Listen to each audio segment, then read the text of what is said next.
جو بھی شخص شرک سے، معصیت سے اور اخلاقی عنایتوں سے پاک کیا ہوا دنیا اور آخرت میں کامیاب ہوا۔ اور آگے اللہ تبارک و تعالیٰ ارشاد فرماتا ہے وَقَدْ خَابَ مَنْ دَسَّاهَا، اور جس نے اسے خواب میں ملا دیا وہ ناکام ہوا،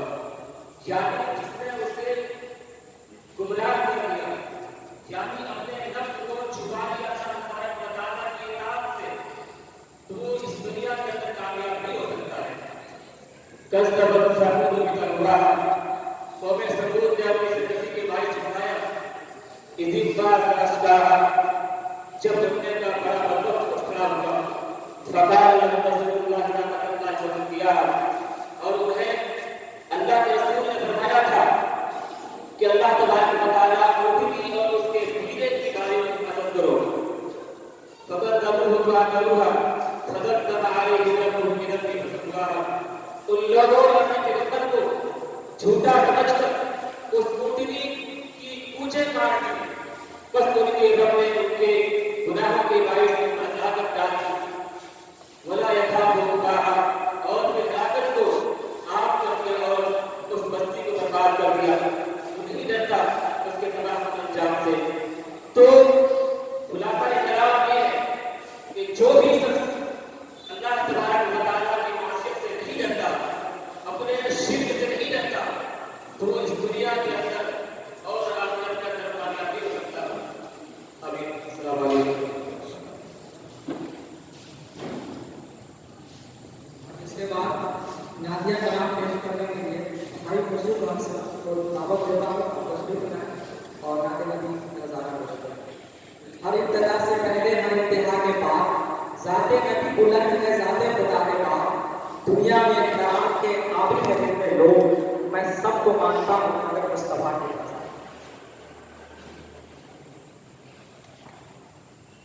السلام علیکم ورحمۃ اللہ۔ میں نے آپ سے بات کے حوالے سے بات کی کہ مجھے بڑا مالا ہے آپ پیش کرنے جا رہا ہوں۔ گدا کو بادشاہ یا بادشاہوں کو گدا کر دے، گدا کو بادشاہ یا بادشاہوں کو گدا کر دے، میرے مالک تو جب چاہے کسی کو کیا سے کیا کر دے، میرے مالک تو جب چاہے کسی کو کیا سے کیا کر دے، گدا کو بادشاہ یا بادشاہوں کو گدا کر دے، جسے تو پکڑ لے اس کو چھڑا سکتا نہیں کوئی، جسے تو پکڑ لے اس کو چھڑا سکتا نہیں کوئی، اسے پھر کون پکڑے جس کو مولا رہا کر دے، اسے پھر کون پکڑے جس کو مولا رہا کر دے، میرے مالک تو جب چاہے کسی کو کیا سے کیا کر دے، کبھی کنواں کبھی منڈی کبھی پھر قید میں یوسف، کبھی کنواں کبھی منڈی کبھی پھر قید میں یوسف، کبھی ایک مصر کا قیدی مصر کا بادشاہ کر دے، کبھی ایک مصر کا قیدی مصر کا بادشاہ کر دے،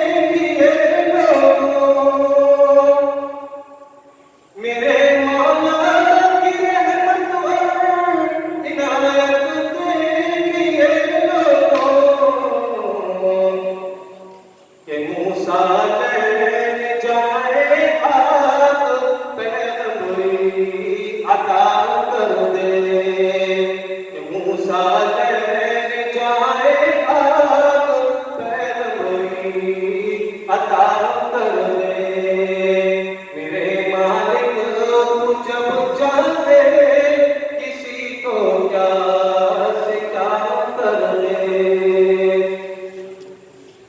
مدینوں کو مکانوں کو زمینوں آسمانوں کو مدینوں کو مکانوں کو زمینوں آسمانوں کو تو جب چاہے تو سب کچھ ایک لمحے میں پناہ کر دے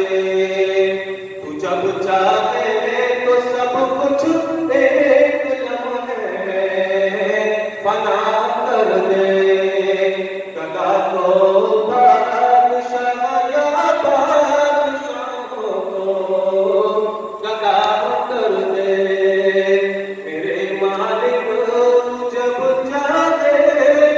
کسی کو کیا سے کیا کر دے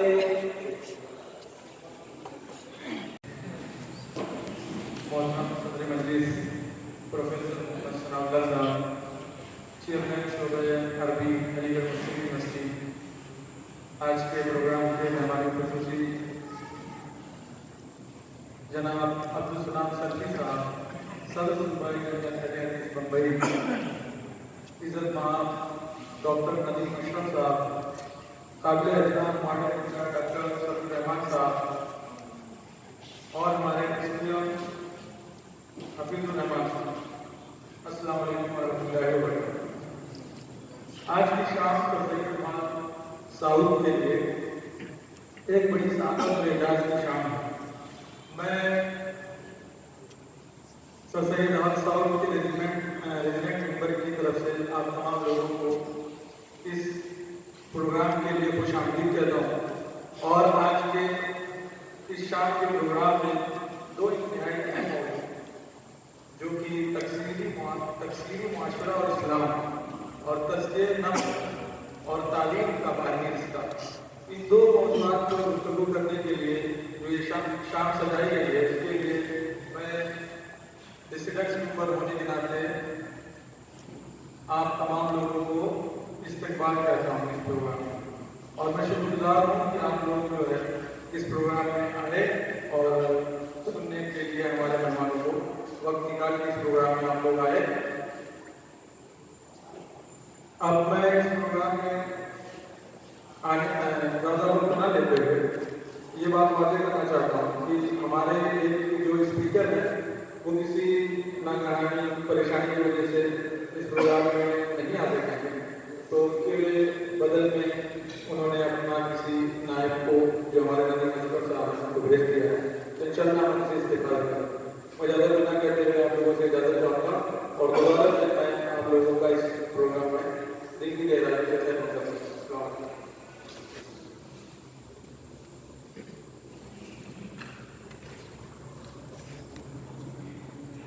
محترم ہیں آج کے اس خوبصورت بس میں جن دو موضوعات کا انتخاب کیا گیا ہے یقیناً یہ وقت کے حساس سلگتے ہوئے چوبتے ہوئے موضوعات اور نہایت اہم ہے جس پر ہمارے آج کے حضرت انس زید کے سامنے رضی اللہ تعالیٰ عنہ یہ وہ شخصیت ہے کہ جن کو کاتب وحی ہونے کا شرف حاصل ہے اور جب قرآن کریم کی تدبیر ہو رہی تھی خواب و عہد صدیقی ہو یا عہد عثمانی ہو قرآن کریم کی تدبیر اور اس کو یکجا کرنے کی جو ذمہ داری ہے وہ حضرت زید بن ثابت رضی اللہ تعالیٰ عنہ کے سپرد کی گئی تو حضرت زید بن ثابت نے بھی جو لکھنا پڑھنا سیکھا ہے وہ انہیں اسیران بدر سے سیکھا ہے یہاں دو باتیں ملحوظ نظر ہیں ایک جنگ کے حالات میں جنگ سے ابھی فرصت ہوئی ہے اس موقع پر بھی نبی کریم صلی اللہ علیہ وسلم کی پیش نظر جو چیز ہے جو بات ہے وہ تعلیم ہے ان حالات میں بھی آپ تعلیم کو ترجیح دے رہے ہیں یہ ایک بنیادی چیز ہے اور دوسری جو چیز ہے جس کی طرف ہمیں اشارہ ملتا ہے وہ یہ ہے کہ اگر تعلیم کے مواقع غیر سے بھی حاصل کرنے کے ہوں بشرطے کہ ہمارے عقائد ہمارے نظریات اور ہمارے خیالات متاثر نہ ہوتے ہوں تو ہم غیر سے بھی کر سکتے ہیں غیر سے بھی ہم علم حاصل کر سکتے ہیں شرط یہ ہے کہ ہمارے عقائد متاثر نہ ہوں جیسا کہ یہاں حضرت زید بن ثابت اور دوسرے مسلم بچوں نے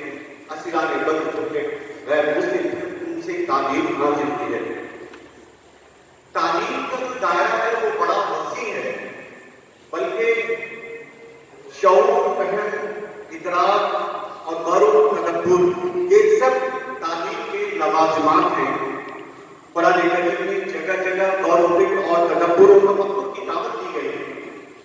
حقیقت یہ ہے کہ حقیقی تعلیم صرف یہ نہیں ہے کہ اپنی ذات کو تعلیم کی روشنی سے روشن کیا جائے، منور کیا جائے، بلکہ دوسروں کے قلوب و اذہان کو روشن کرنا، منور کرنا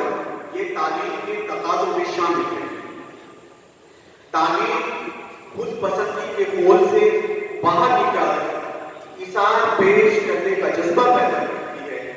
کبر و غرور اور دیگر برائیوں سے نکال کر ایک متوازی انسان بناتی ہے. یہ تعلیم کے تقاضوں میں شامل ہے. موجودہ حالات میں اگر تعلیم کی اہمیت کے حوالے سے بات کی جائے تو بدیہی طور پر یہ بات مسلم ہے کہ حصول علم کے بغیر ترقی کی معراج حاصل کرنا، ترقی تک پہنچنا یہ ناممکن ہے. زمانے کے قدم سے قدم ملا کر چلنا یہی دانشمندی اور عقل مندی کی بات ہے. دنیا میں جتنے بھی علوم پائے جاتے ہیں بظاہر وہ علوم دنیا کی علوم بھی کیوں نہ ہو، اگر ان کی گہرائی میں اتر کر دیکھا جائے، اگر غائبانہ نظر سے ان کا مشاہدہ اور مطالعہ کیا جائے تو ہمیں یہ نظر آئے گا کہ وہ تمام کے تمام علوم خدا شناسی تک ہمیں پہنچاتے ہیں. خدا کی ذات کی جو معرفت ہے وہ علوم کے ذریعے سے حاصل ہوتی ہے. اس لیے بغیر کسی تفریق کے حصول علم حاصل کرنا یہ دانشمندی اور عقل مندی کی بات ہے. اور حصول علم کی نعمت سے مالا مال ہونا یہ شکرانے نعمت ہے، اور اس سے غفلت اور کوتاہی یہ کفرانے نعمت ہے. تعلیم کے کئی درجے بیان کیے گئے. قرآن کریم میں ہے علم الیقین، حق الیقین اور عین الیقین. یہ کئی درجے ہیں علم کے. تو تعلیمی میدان میں ایکسلنس پیدا کرنا ہی ترقی تک انسان کو لے جاتا ہے. اور خاص طور پر طلبا سے یہی تقاضا ہے کہ وہ محض علم حاصل نہ کریں بلکہ علم کے میدان میں کمال پیدا کریں، جبھی وہ دنیا کے قدم سے قدم ملا کر آگے بڑھ سکتے ہیں اور ان کے لیے ترقی کی راہیں ہموار ہو سکتی ہیں، کھل سکتی ہیں. تعلیم کے بعد مرحلہ آتا ہے تربیت کا. علم کے تقاضوں اور اس کے اوصاف کو پیدا کرنے کے لیے ماحول سازی یہی تربیت ہے. اور تربیت کی جو ذمہ داری ہے وہ اساتذہ پر ہے، والدین پر ہے،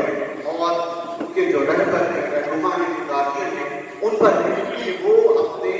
اپنی مادری میں رہنے والے بچوں کی کو نہ صرف تعلیم دیں بلکہ ان کی تربیت سازی یہ ان کی ذمہ داری ہے. سر سید علی رحمٰن نے جب علی گڑھ یونیورسٹی قائم کیا تھا تو ان کے پیش نظر سے تعلیم دلانا ہی نہیں تھا بلکہ وہ یہ چاہتے تھے کہ یہاں کے طلبا اور طالبات کی تربیت بھی ہو. اور یہی وجہ ہے کہ ہم جب بات کرتے ہیں علی گڑھ کی تو ہم یہ کہتے ہیں کہ علی گڑھ محض ایک تعلیم گاہ نہیں ہے بلکہ علی گڑھ ایک تربیت گاہ بھی ہے، اور تربیت اس کی ذات میں، اس کی بنیاد میں شامل ہے. تعلیم اور تربیت کے بعد بلکہ یہ کہا جائے کہ مقصود علم ہے وہ تزکیہ ہے. عام طور سے تزکیہ جب ہم تزکیے کا لفظ استعمال کرتے ہیں تو اس کا آسان، واضح اور صاف ستھرا جو مطلب ہم بیان کرتے ہیں وہ یہی بیان کرتے ہیں دل کی صفائی، یہی تزکیہ ہے. قرآن کریم میں نبی کریم صلی اللہ علیہ وسلم کی بعثت کا جو مقصد بیان کیا گیا وہ یہی بیان کیا گیا وَيُعَلِّمُهُمُ الْكِتَابَ وَالْحِكْمَةَ وَيُزَكِّيهِمْ کہ اللہ کے رسول علیہ السلام کتاب کی تعلیم دیتے ہیں، حکمت کی تعلیم دیتے ہیں اور تزکیہ کرتے ہیں. تو گویا کہ نبی کریم صلی اللہ علیہ وسلم کی بعثت کے مقاصد میں تزکیہ بھی شامل ہے، اور تزکیے کے بغیر بعثت رسول کا جو مقصد ہے وہ مکمل نہیں ہو سکتا. تزکیے سے مراد یہ ہے کہ انسان اوصاف قبیحہ، حسد، بغض، کینہ، کبر و غرور اور عداوت جیسے برے اوصاف سے